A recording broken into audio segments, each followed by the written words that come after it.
사무엘상 말씀을 읽고 있습니다.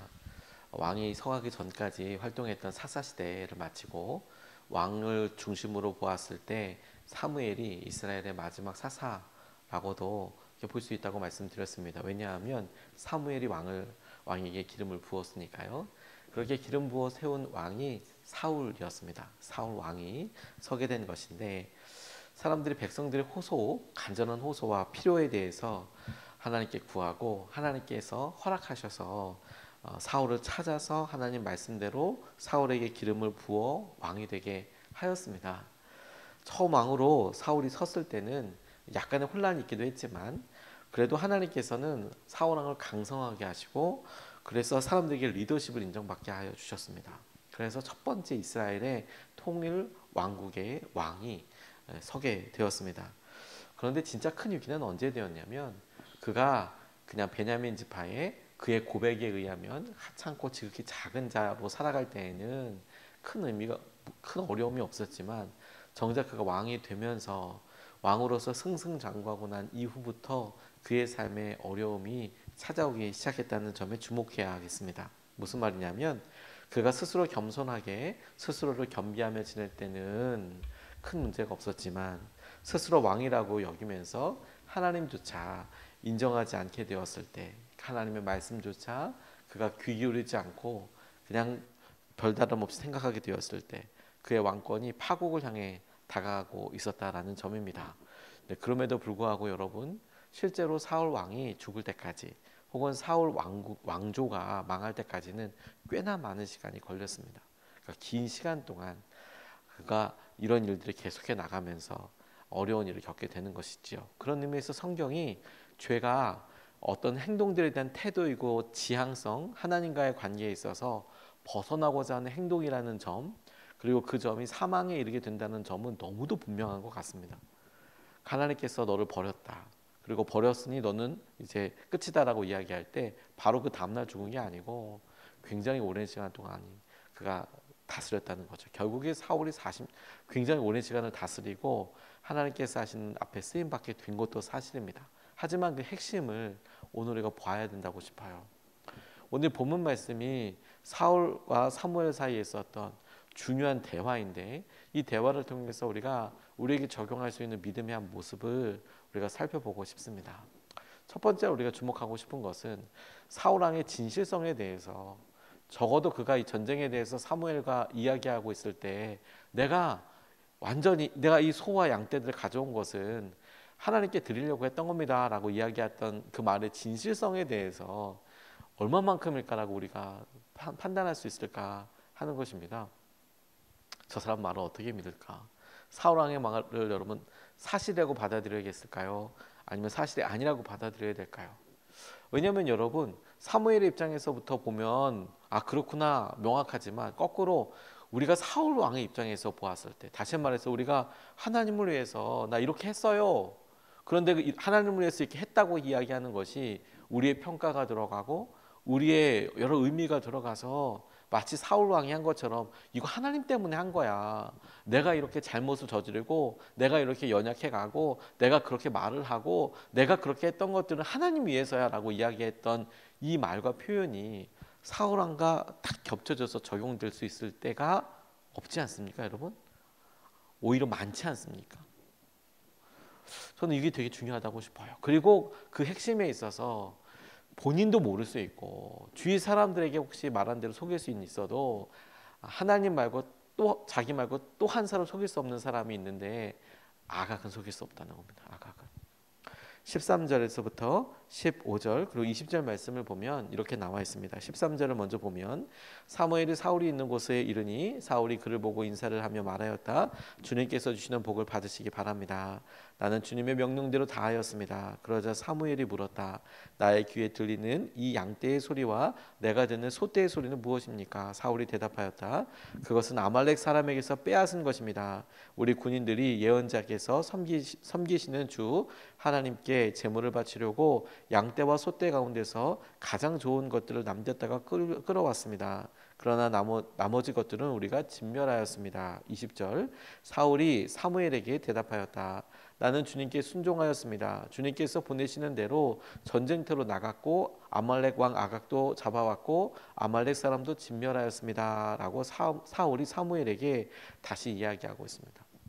적어도 그의 말과 태도에 있어서 사울은 진짜 그렇게 생각했나 봐요. 자기가 하나님 말씀대로 순종하고 있다고 정말 그렇게 생각했던 것 같아요. 나 이 정도면 순종 잘한 거 아니야? 나 이 정도면 제대로 한 거 아니야? 사무엘이 오자 그가 숨기려고 했다기보다 오히려 나 이게 잘했어요. 나 이렇게 하나님 뜻대로 한 거예요. 라고 칭찬받고 싶어 했던 것 같다라는 그런 느낌을 이렇게 말씀을 쭉 읽어보면 어떻게 이렇게 천연덕스럽고 어쩌면 이렇게 기쁘게 말하지? 이런 생각이 들 정도로 나 잘했지요. 이런 느낌이 든다, 읽혀진다라는 점입니다. 아말렉과의 전쟁에 있어서 아말렉을 진멸하라 이렇게 말씀하셨고 아무것도 소유하지 말아라 이렇게도 말씀하셨고 이렇게 말씀하신 것은 아말렉과의 악연이기도 하지만 죄에 대한 기본적인 태도이기도 한 것 같습니다. 아말렉의 상징이 죄인데 이유가 첫 등장서부터 이 아말렉이 이스라엘 군대가 이스라엘 진영이 각 지파들마다 3 이렇게 해서 언약궤를 중심으로 해서 행군할 때 제일 뒤쪽에 가장 연약하고 우리로 이야기하면 민간인, 여성들, 노약자, 그러니까 아이들과 그 어르신들을 이렇게 할 때 아말렉이 그 뒤를 쳐버렸거든요. 그래서 이스라엘 백성들이 대노합니다. 하나님께서 대노합니다.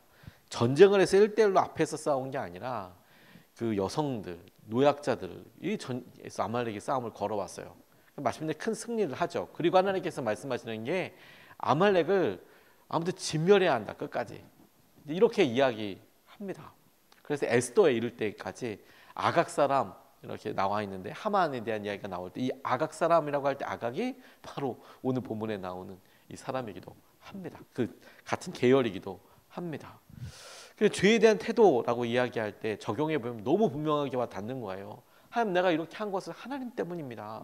저는 나름 하나님 말씀을 지키려고 열심으로 그렇게 했단 말입니다. 라고 이야기하는 것이죠. 여러분 어떠십니까? 정말 앞서 우리가 질문했던 대로 여러분들은 하나님께서 우리가 하고 있는 여러 일들에 대해서 내가 하나님 뜻대로 100% 순종하고 있는 걸까?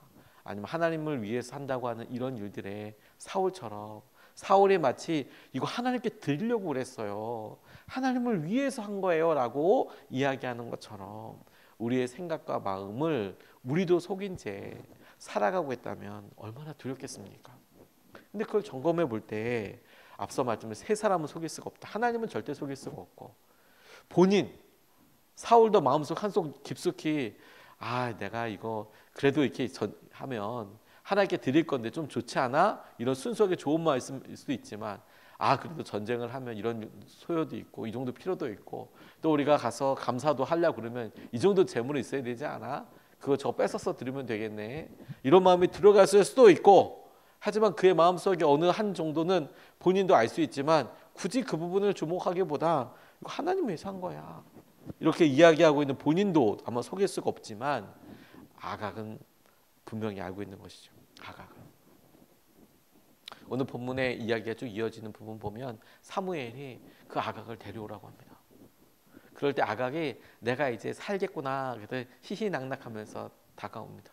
내가 죽지 않는다고. 내가 포로로 잡혔지만 죽진 않을 거야. 죽진 않을 거야. 저는 그 태도가 아각은 알았던 것 같아요. 내가 더 재물을 주고 내가 저 사람과 이야기했을 때 그 재물이나 혹은 저 사람의 어떤 명예를 높여드리는 거나 저 사람의 필요를 잘 읽으면 그걸 공급해 주면 나를 죽이지 않겠구나. 아각은 기가 막히게 알았을 것 같아요. 그러니까 그가 잡혀 있는데도 사무엘이 데리고 오려고 하는데도 이미 사울과의 어떤 이야기와 분위기가 있었기 때문에 자기가 죽는다고 생각하지 않고 아각이 이렇게 나왔단 말이에요. 우리에게도 딱 그와 같다 싶습니다. 사단은 알죠. 우리가 뭐에 약한지, 무엇에 연약한지, 무엇에 흔들리는지. 그러니까 여러분 우리가 우리 스스로의 건강과 믿음에 대해서 점검할 때 내가 이거 주님 때문이에요 라고 하는 여러 일들에 있어서 하나님이 정말 그렇게 생각하실까 잘 모르겠거든. 이걸 사단은 어떻게 생각할까? 사단은 이거 좋아할까 싫어할까? 이렇게 거꾸로 질문해 보면 이거 사단이 좋아하겠구나. 이건 마귀가 아주 그냥 박수를 치겠네. 이렇게 생각이 든다면 반대 정신으로 반대로 하나님이 기뻐하시는 일 아니구나. 하나님을 위해서 한다라고 이야기하지만 거꾸로 아각이 내가 살겠네, 내가 이제 좋겠네 이렇게 생각하는 것처럼 우리가 살면서 믿음을 결정하고 우리가 어떤 일을 할 때 이 일은 하나님께서 좋아하실까 싫어하실까 잘 모르겠어요. 우리 마음속에도 양면이 다 있어요. 하나님을 위한 것 같기도 하고 아닌 것 같기도 해요. 그럴 때 한 가지 더 질문해 봐요. 죄는 어떻게, 이거 사단은 어떻게 생각할까? 좋아하겠나 싫어하겠나? 좋아한다고 생각하면 그거 그만둬야 된다는 거예요. 왜냐하면 죄가 알고 있어요, 여러분. 아각은 알고 있어요. 아각은 알고 있어요. 우리의 마음이 진짜인지 가짜인지 아각은 알고 있습니다. 아각은 알고 있습니다. 제가 우리 교회 개척하기 전에 청빙과 관련돼서 이야기 말씀드린 적이 있었습니다. 청빙, 그러니까 한참 개척 준비를 하고 있을 때 갑작스럽게 청빙과 관련된 이야기가 이제 들려왔고 저한테 어떻게 생각하냐고 이제 물음을 받았을 때, 유기성 목사님으로부터 물어받았을 때 정작 저는 이제 이미 개척 준비를 시작했는데 무슨 청빙을 나가겠어요. 이제 개척해야죠. 이런 생각을 하고 있어서 아예 생각도 하지 않았거든요. 근데 하나님께서 이런 이런 기회라고 생각하실 수도 있지 않느냐, 이제 이런 이언도 있고 그런데 제가 간다고 생각하니까 제 안에 정말 수없이 많은 말들이 막 생기기 시작했어요. 가야 되냐 말아야 되냐, 거기 가는 이유는 뭐냐, 안 가는 이유가 뭐냐, 막 이제 이런 식으로 막 생각이 막 떠올라서 제 마음속에 엄청나게 많은 생각과 질문들이 떠오르더라고요. 그게 시간이 길어질수록 제가 대답해 줄 수 있는 말이 더 모르겠어요. 내가 원해서 거기를 가야 하는 건지, 아니면 순종이라는 건지, 아니면 내가 어떤 내 안에 야망이 있는 거지. 그래서 안 간다는 거지. 야망 때문에 안 가는 거죠, 그렇죠?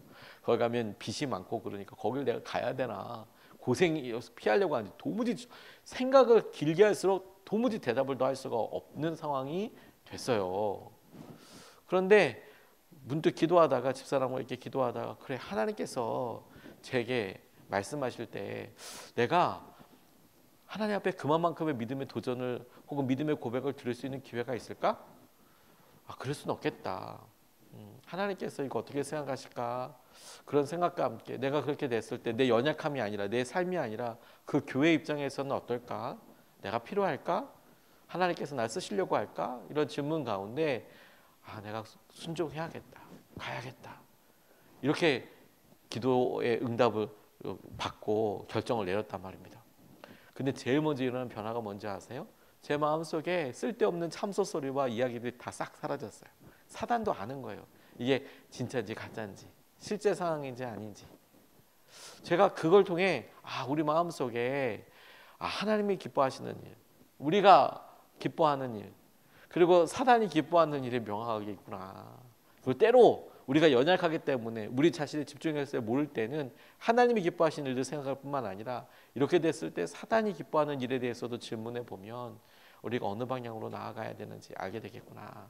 물론 여러분 다 아시다시피 그때 결론이 가겠다라고 결정을 했지만 그 교회에서 이제 좀 교회의 재정을 좀 많이 갚아줬으면 좋겠다. 이렇게 나와서 저를 받지 않아서 결국에는 무산돼서 이제 개척을 하게 되었다라고 말씀을 드렸었죠. 여러분이 마음속에 사울의 입장에서 가만 보면 하나님 위해서 한 거예요. 그렇게 생각하는 수준에서 멈추지 않고 이거 하는 행동이 하나님께서 기뻐하실까? 혹은 사단이 이거 기뻐하는 일일까? 하나님께서 기뻐하시는 일이라면 그 일은 반드시 해야 될 거고 사단이 기뻐하는 거라면 절대로 하면 안 되고 아각이 살겠다 싶은 그런 얘기면 그건 하면 안 되는 것이죠. 두 번째로 주목하고 싶은 것은 말씀에 대한 경외감에 대해서 우리가 기도하고 붙잡고 싶습니다. 사울의 태도가 왜 이렇게 나올까? 그런 고민을 계속 말씀을 준비하면서 했거든요. 사울은 자기가 사무엘에게 이야기하고 있는 것처럼 순종하고 있는 줄 알았다니까요. 순종을 안 하겠다고 생각한 적은 없었던 것 같아요. 그리고 하나님을 안 믿은 적도 없었던 것 같아요. 근데 하나님을 머릿속으로 알고 그러지만 문득문득 선택과 무언을 할 때 자기의 의지와 자기의 판단이 먼저 훅훅 나가는 거죠. 사무엘 기다리기 전에 자기가 일단 빨리 화목제를 드리고 일단 전쟁 나가. 사무엘 못 기다리겠다. 왜 이렇게 늦게 와? 약속을 했으면 빨리 와야지. 그리고 그렇게 가기도 하고 또 이렇게 전쟁에서 이겼으니까 전리품을 남기기도 하고. 근데 그렇게 할 때 본인 스스로는 자기가 하나님의 말씀에 대해서 불순종하겠다고 생각하지 않았던 것처럼 읽혀져요. 말씀이 이렇게 자기에게 주어졌을 때 그 경외감이랄까? 그 말씀을 이루는 것에 대한 떨리는 마음, 그것을 온전히 이루어야겠다는 마음에 있어서의 결여가 보여요. 하나님에 대한 믿음이 없었다라기보다 하나님의 말씀을 어느 선까지 지킬 것인가, 이게 후두루마뚜루 이렇게 해서 이 정도면 되겠지라고 생각했던 것에 틈이 생기더라는 거예요.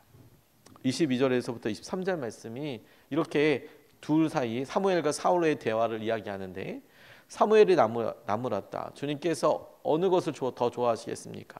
주님의 말씀에 순종하는 것이겠습니까? 아니면 번제나 화목제를 드리는 것이겠습니까? 잘 들으십시오. 순종이 제사보다 낫고 말씀을 따르는 것이 순양의 기름보다 낫습니다. 거역하는 것은 점을 치는 죄와 같고 고집을 부리는 것은 우상을 섬기는 죄와 같습니다. 임금님이 주님의 말씀을 버리셨기 때문에 주님께서도 임금님을 버려 왕이 되지 못하게 하셨습니다. 이렇게 이야기하고 있는 겁니다. 하나님께서는 사울 왕의 마음을 아셨죠. 분명히 아셨죠. 그런데 여러분, 사울은 끝까지 우길 수 있어요. 하나님을 위해서 했다고. 그런데 하나님께서 정말로 그의 삶 속에서 네가 나를 온전히 경외하지 않는다, 네가 나를 따르지 않는다라고 생각하셨던 기준, 그 핵심이 되는 체크 포인트가 명확하게 하나님께서 말씀하고 계시잖아요. 말씀대로 순종하고 있는지, 말씀에 순종하고 있는지. 사울은 한 번도 하나님을 버린 적이 없었습니다. 사울은 한 번도 하나님을 버린 적이 없었어요. 심지어 그가 신접한 여인을 찾기 전에도 하나님의 말씀을 먼저 구했어요. 근데 하나님이 말씀해 주지 않으셨죠. 그러니까 하나님이 말씀해 주지 않는다, 전쟁을 나가야 하는데, 그래서 엔돌의 신접한 여인을 수소문해서 찾아간 거거든요. 처음부터 찾아간 게 아니에요. 하나님이 뭐 우림과 둠림으로도 말씀해 주지 않으시고 어떻게 하면 좋겠냐, 신접한 여인 찾아와라. 사울은 끝까지 하나님을 버린 적은 없었어요.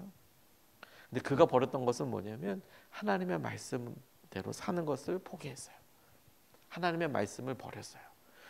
버렸다라고 표현하기도 사무엘이 표현한 거지만, 사울의 입장에서는 아니요, 난 안 버렸어요, 하나님 말씀대로 살려고 했어요 라고 이야기할지 모르겠지만, 하나님이 보시기에 하나님께서 이렇게 하라고 하는 것에 온전히 순종하지 않은 것에 대해서 네가 말씀을 버렸다, 이렇게 이야기하고 계시는 거예요. 그리고 사울이 하나님의 말씀을 버렸다고 이야기했지만 하나님은 사울을 버려버리셨어요. 이게 우리에게 얼마나 두렵고 떨리는 마음으로 다가오는지 모릅니다. 그리고 이것이 우리의 믿음에 대해서 바른 방향을 찾게 해준다고 싶어요. 하나님의 말씀에 대하여 경외하는 마음을 가져야겠구나. 하나님 말씀하신 것에 대해서 우리가 이건 오랫동안 이렇게 하니까 이렇게 하는 거지가 아니라, 하나님이 지금 우리에게 이 말씀을 통해서 하시는 말씀이 얼마나 중요하고 엄격하고 어미하신 말씀인가. 그 말씀의 진리를 쫓아서 10년 전, 20년 전의 말씀으로가 아니라 지금 내 삶에 하나님이 뭘 하기 원하시는가, 그걸 찾고 그대로 순종하는 것이 너무 중요하겠구나. 요즘 제 차에 가끔가다 불이 막 들어옵니다. 이제 좀 되니까 전등 같은 게 이제 나가고 막 그래요. 그런데 이제 그러면 여러분들도 이렇게 차 고치고 그러지 않습니까? 얼른 고치죠. 불 들어갈 정도, 뭐 망가졌다고, 혹은 뭐가 없다고 뭐 이렇게 들어오는 경우들이 있잖아요. 그럼 뭐 그 자체로 그렇게 큰 건 아니에요. 그냥 가서 그 공업사에 가서 이렇게 하면 뭐 금방 바꿔주죠. 바꿔주기도 합니다. 그런데 결정적인 것들 있지 않습니까? 예를 들어 브레이크 같은 경우에 이건 망가지면 엔진 등 들어온다 그러면 이건 좀 심각하잖아요. 가다가 사고가 날 수 있지 않습니까? 고장난 브레이크를 한번 떠올려 보십시오. 이거 위험 요소입니다. 제동이 안 돼요. 제동이 안 돼요. 이건 아주 심각한 문제죠. 급발진 생각해 보십시오. 제동이 안 돼요. 컨트롤이 안 돼요. 통제가 안 돼요. 이거 운전자를 죽음에 이르게도 할 수 있어요. 급발진이 무섭죠. 왱 하고 가는 거 보면 진짜 무섭죠. 브레이크가 안 되고 통제가 안 되고 할 때. 마찬가지로 여러분, 하나님의 말씀 공통적인 특징이 제어가 되지 않는다는 거예요. 제어가 되지 않는다는 거예요. 하나님께서 말씀하셔도 내가 뭘 하지 말아야 되겠구나. 내가 하나님께서 말씀하신 건 나아가야겠구나. 통제가 되지 않아요? 그러면 이게 위험 요소가 되는 거예요. 열정이 성령의 열매가 아닌 점도 전 여기에 다 있다고 싶습니다. 막 뭔가 하고 이런 것들보다 하나님 말씀대로 내가 살아가고 내가 순종하고 한다는 것이 안 하는 거, 죄를 끊어내는 거 뿐만 아니라 주님께서 하시는 일에 내가 그걸 하는 거, 내가 함부로 평가하지 않는 거, 그렇게 살 때 그 기준이 하나님의 말씀에 대한 무게감이에요. 하나님 말씀대로 살아봐야지. 하나님의 말씀을 경외하는 마음을 통해서 하나님께서 말씀하시니 오늘 내가 한 번 더 순종해보고 오늘 내가 더 따라가고, 그것이 우리의 삶에 암흑과도 같이 보이고 장벽과도 같이 보이는 일들을 넘어서게 하고 열리게 하고 또 넘어서게 하시는 축복이 되게 하실 줄로 믿습니다. 두 가지 말씀을 같이 나눴습니다. 첫 번째, 아각은 알고 있더라는 거예요. 아각은 내가 아무리 이야기하더라도 우리의 마음의 틈을 가만히 생각해 보십시오. 그리고 사단이 좋아할 일이면 절대로 하면 안 됩니다. 두 번째, 말씀에 대한 경외감을 우리가 더 달라고 좀 기도하면 좋겠습니다. 사울은 말씀을 버렸지만 하나님은 사울을 버려버리셨습니다. 하나님께서 하실 여러 일들에 대하여 하나님 말씀이니까 순종하여 좇아서 우리가 따라갈 수 있으면 좋겠습니다. 이것을 붙잡고 두 번 나눠서 같이 기도하겠습니다. 첫 번째, 주님, 명목상의 믿음이 아니라 온전하고 살아있는 믿음을 갖게 하소서. 천국에서 유명한 사람이 되게 해주십시오. 하나님 나라에서도 유명한 사람이 되게 해주십시오. 이게 사단들한테도 유명해서 바울 다 알잖아요. 마귀들도 귀신들도 바울을 알아요. 베드로를 알고요. 천국에서 유명한 사람이 되게 해주십시오. 주님, 명목상의 믿음이 아니라 온전하고 살아있는 믿음을 갖게 하시고 천국에서도 유명한 사람이 되게 하여 주십시오. 우리가 첫 번째로 같이 함께 기도하겠습니다.